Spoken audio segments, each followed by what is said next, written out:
Mesdames et messieurs, bonjour. Au sommaire de notre édition spéciale, bien évidemment, la pandémie qui sévit sur notre territoire. Nous verrons ensemble où nous en sommes, quelles sont les mesures préconisées par le gouvernement et quelles sont les mesures déjà appliquées. Nous parlerons ensuite de l'impact de la pestilence sur notre agriculture, donc notre économie. Et puis enfin, nous finirons par quelque chose d'important, puisqu'il s'agit bien entendu de la météo pour les prochains jours.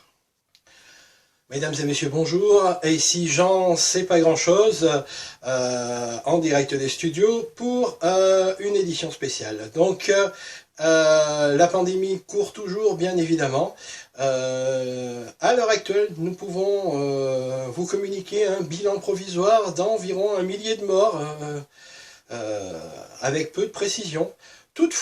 Toutefois, grâce au travail formidable de nos barbiers, ainsi que le dévouement de vous tous, vous, chers concitoyens, qui avez respecté le confinement à la lettre, la pandémie est en voie de régression très nette. C'est une très bonne nouvelle, mais ne nous relâchons pas, je vous en conjure, ne nous relâchons pas. En ce qui concerne le confinement, comme je vous le disais, il a été extrêmement bien suivi. C'est pour cette raison d'ailleurs que nous progressons aussi vite.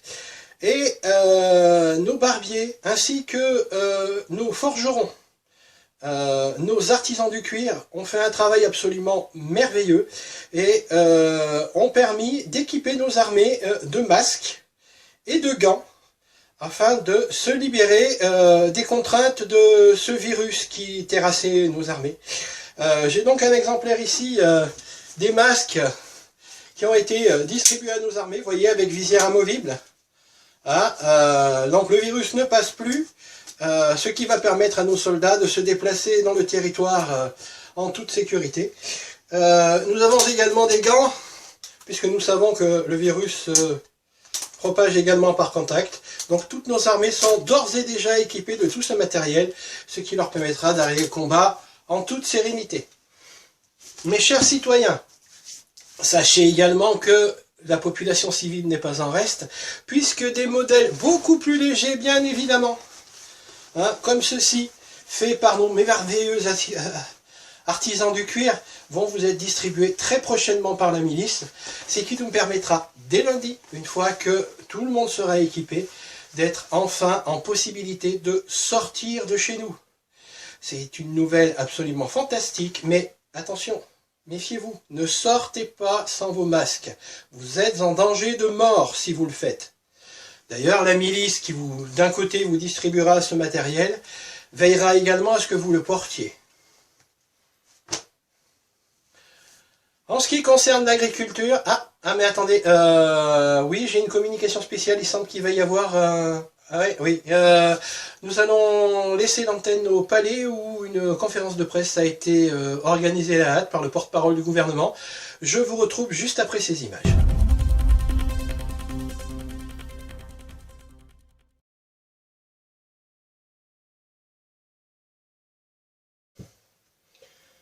Chartiers, chartières, chers compatriotes, je suis ici ce soir au nom de mon Seigneur, Sire Balthazar le Sanguinaire. En effet, des rumeurs courent dans le royaume, stipulant qu'il aurait été enlevé, assassiné, qu'il aurait pris la fuite, ou bien d'autres rumeurs encore. Laissez-moi vous dire, chers amis, que ces rumeurs sont totalement infondées. En effet, Monseigneur est on ne peut mieux. Monseigneur prépare ses troupes. Si vous avez des questions, je suis à votre écoute. Je suis à votre écoute. Bonjour, c'est Thibaut Tannic de RTCH. J'aurais aimé savoir quelle est la réaction de Sir Balthazar suite à la provocation en duel. Alors Monseigneur nous a gratifié d'un de ses célèbres rires caverneux avant de nous annoncer que si cela se présentait, bien évidemment, nos cochons seraient plus nourris que d'habitude. Un ridicule pour Radio Charrette. Qu'en est-il de la dette demandée par les Haïlanguiens? Ah non, alors là je ne peux absolument en aucun cas aborder le sujet. Il revient à Monseigneur de répondre à toutes ces accusations. Néanmoins, nous avons effectivement reçu des demandes d'argent venant de ces mécréants. Je pense que nous réglerons le problème assez rapidement, mais nous allons d'abord vérifier si la dette est réelle et pour quelle raison elle n'aurait pas été réglée. Je vous annonce de toute façon que dès le retour de Monseigneur, il fera une allocution télévisée rapidement pour mettre au point toutes les choses qu'il y aurait à mettre au point. Ce sera tout pour aujourd'hui. Merci, chers concitoyens, et à bientôt.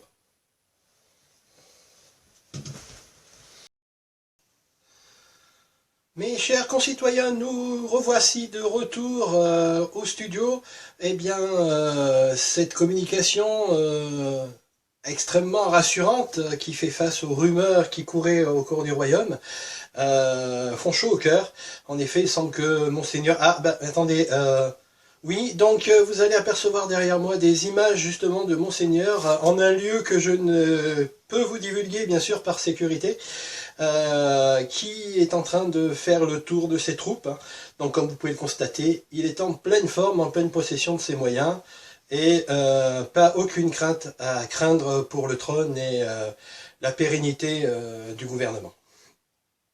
Bien, sur ce, dans le monde de l'agriculture, eh bien, paradoxalement, l'absence de notre intervention dans les cultures et Dieu nous a permis aussi également d'avoir une météo très clémente, alternance de beau temps et de pluie qui a permis à nos cultures de croître.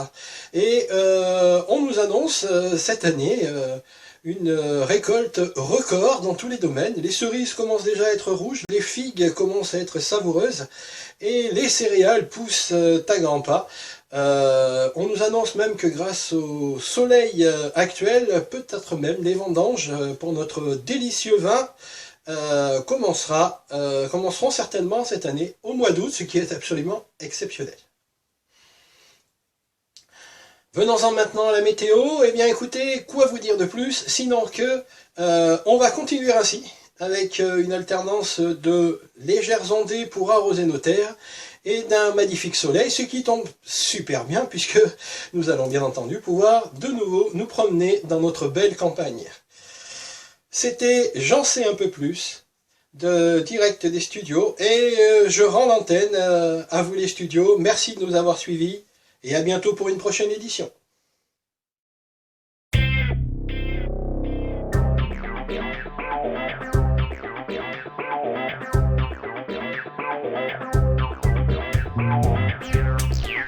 Thank you.